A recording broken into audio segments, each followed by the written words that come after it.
Hello friends, in this we are going to study a new theorem which is called the Cayley-Hamilton theorem, which is also used for finding the state transition matrix.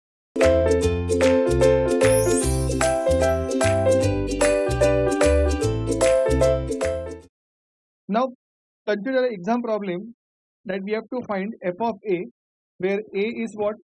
A raised to 10. So in short, what we have to find out a raised to 10 for a function f of a, and a is given to you is 0, 1, -2 and -3, and formula used here is r of lambda is equal to alpha 0 plus alpha 1 into what? Lambda.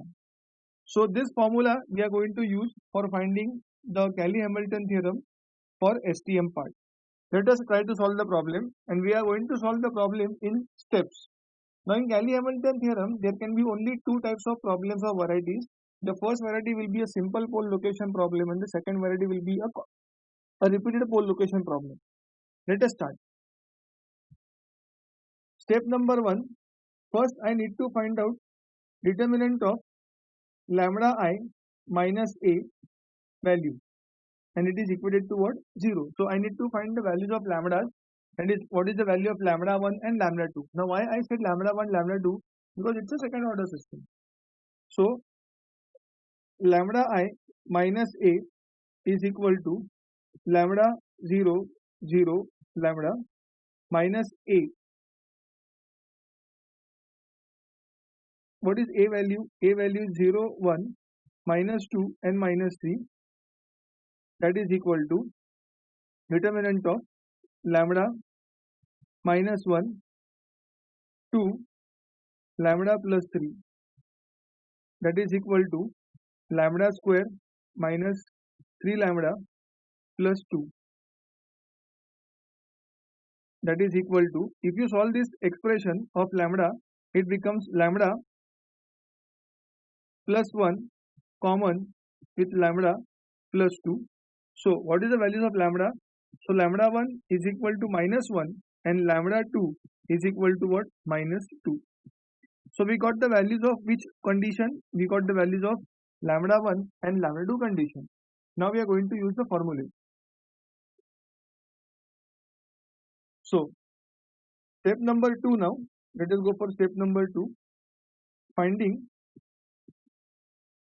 r of lambda is equal to alpha 0 plus alpha 1 into what? Lambda. So therefore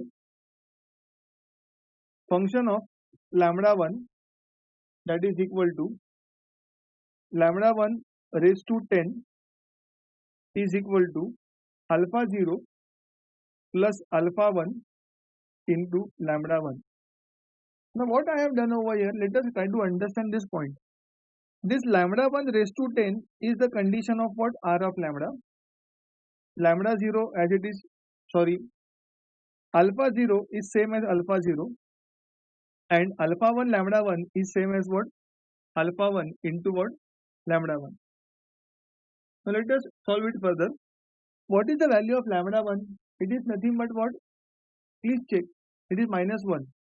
So that is equal to, or that implies is -1 raised to what value?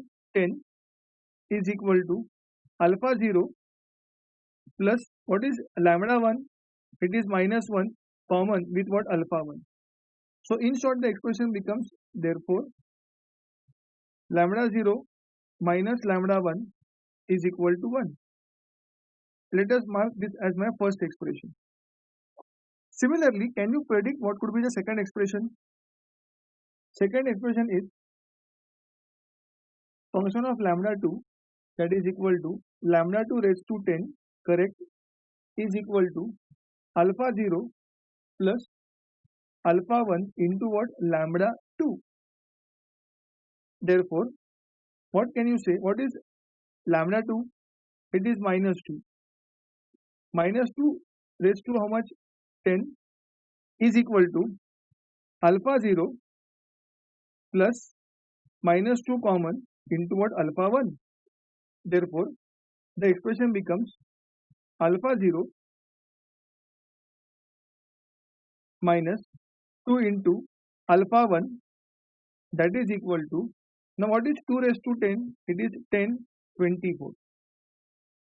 So mark this expression as a very important expression. Let us concentrate on the two expressions what we have got just now. The previous expression was alpha 0 minus 2 alpha 1 is equal to 10 24, and what was the previous expression? Alpha 0 minus alpha 1 is equal to 1. Let us solve this expression simultaneously and find out the values of alpha 1 and alpha 0. If you solve it, the above two expression by adding and subtracting both the expressions, what you get? You will get alpha 1 is equal to minus of 10 23, and alpha 2 is equal to minus of 10 22. So on solving, I have got the values as what?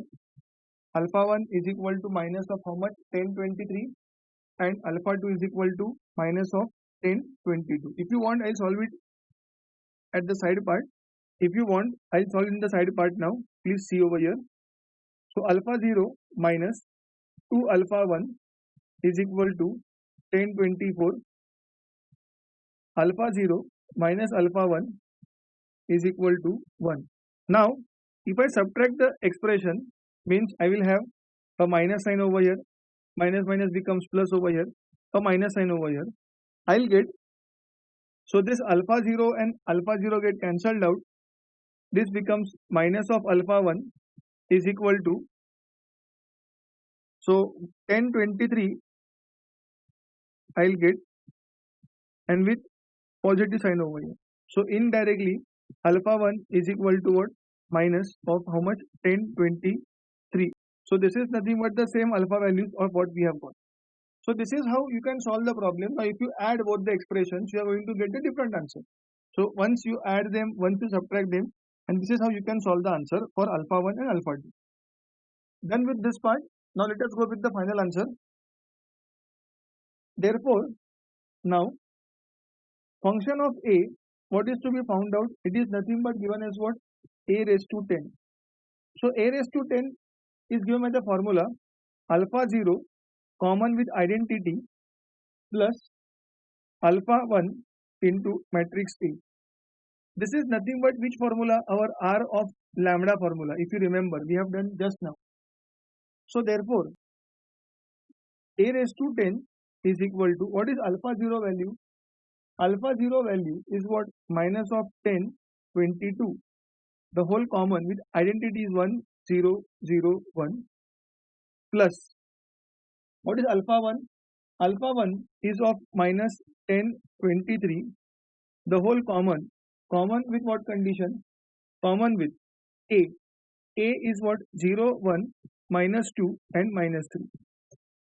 So a raised to 10, on solving, if you try to solve this expression, this becomes minus 10 22 0 0 minus 10 22. I'll take it as what? Minus outside. So it becomes 0. So it becomes 10 23. This into this becomes 6 4 0 2 and minus. Here it becomes 9 6 0 3 and minus over here, as it is no change. Now if you try to solve the problem of these two matrices, it becomes as follows. Therefore, a raised to 10 is equal to minus of 10 22 minus 10 23 20 46 2 0 4 7. So my a raised to 10 matrix or a raised to 10 becomes as what? Minus 10 22 minus 10 23 20 46 and 20 47. So this completes the computation of a raised to 10 with the concept of Cayley-Hamilton theorem for simple pole location. In the next, we are going to start with the Cayley-Hamilton theorem problem for the complex conjugate. Sorry, Cayley-Hamilton theorem problem for all locations repeated in nature. Thank you for watching this video.